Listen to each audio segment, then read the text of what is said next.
Right, let's get started then. Let's get digging into this Liverpool defeat in Naples. And before we do, Richard, I mean, it's not a Thomas Tuchel situation. Jurgen Klopp's not getting sacked in the morning. But how does he begin to put things right here and fix the things that went wrong in Naples this evening? Have been kind of going wrong and not great for them all season. Yeah, I think what they've done all season is they've either lost by a goal or they've nicked a draw or something like that, and you sort of think we're not that far away. We're a couple of, maybe we'll turn a corner next week and we'll get there. But tonight was like a stark awakening for them. They realise now they're nowhere near where they need to be. I think as a group, sometimes you go and get hammered 4-1 like that with the performance that they put in. They wake up and they realise, right, we're nowhere near it. We need to get better. Can they turn it around? I don't know. When you watch the defensive line that they hold, it's staggering. It's like it's not they get it right. It's when the attacking team get it wrong, they're offside, because there's so much time and space to run in between Liverpool's defence. We've seen it a couple of years ago. They got smacked 7 by Aston Villa, and it happens to them on occasion. And tonight they were just...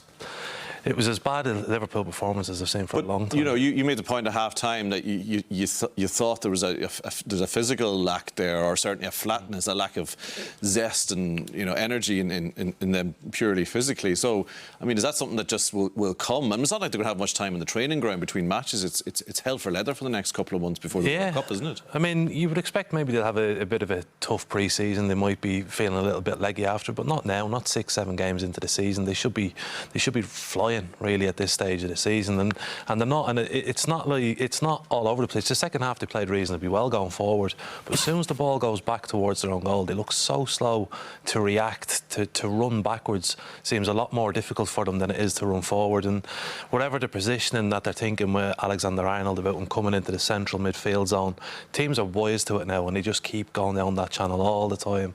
And for a centre half, if you're centre back and every ball that the opposition get is knocked into a channel, you're just running backwards all the time. And Van Dijk, Matip in the second half, Gomez in the first half, they don't sense danger at all. They just seem to think, oh, we'll get it. But it's like a reaction rather than going for things and sniffing out where it's going to be and blocking off these channel passes. They're just so... I don't want to use naive, but they're international players, but they're just not sensing the danger. Read the situation. Yeah.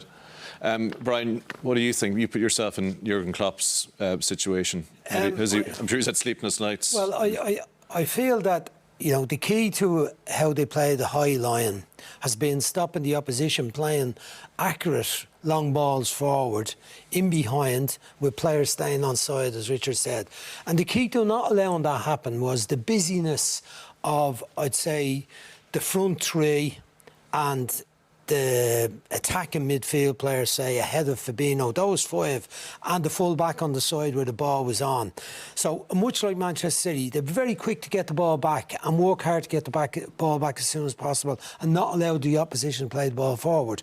But you look at tonight, how often they were able to play the ball forward too quickly. So, when I look at the team before the match, I thought it doesn't look a great team with Milner, Harvey Elliott finding his way, very good technical little player, but still finding his way experience-wise. Fabinho, not at it at the moment. Not getting. I felt a lot of their players were running like they had a lot of cement in their boots tonight. That when the balls were just went behind and they couldn't turn and run quickly back. And I don't think that Alexander-Arnold position is that wise. I don't think it helps them that much in attack, him hanging around the inside.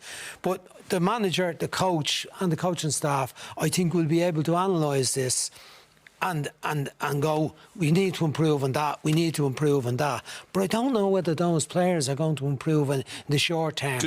So is what you mean that they're a bit sort of, the tank is empty with them? Like, I don't know, is it emotionally or physically? That's what it's looked like, a combination of emotionally and physically since the start of the season, with the exception of the Bournemouth match and maybe Newcastle match when they turned it around. A lot of the match has been scrambled. They've lost the first goal, and then to scramble, the opposition are sitting in against them and to struggle to break them down. And the new lad, Nunez, up front, hasn't shown the quality, or else he gets put off in the match and they're down to 10. They aren't able to rescue it. And they're looking for inspiration. Salah's not given to him at the moment. Diaz was the one player tonight. The midfield inspiration might come from Diaz, but they've got to get a grip on what the combination of centre-halves are. Virgil van Dijk and Joe Gomez tonight were dreadful in the match, and they weren't a lot better when Matip came on. That has been a very reliable part of the team, combination with the goalkeeper, with Fabinho in front of them. Tonight, that was a disaster area for them. That little unit there, the full-back, Robertson was getting back, but it was when he was forward, they exploited the space down the side, at the side of Van Dijk, and on the other side, when Alexander-Arnold was forward, they exploited that. The time in the pass, but the speed of the front players caused them problems.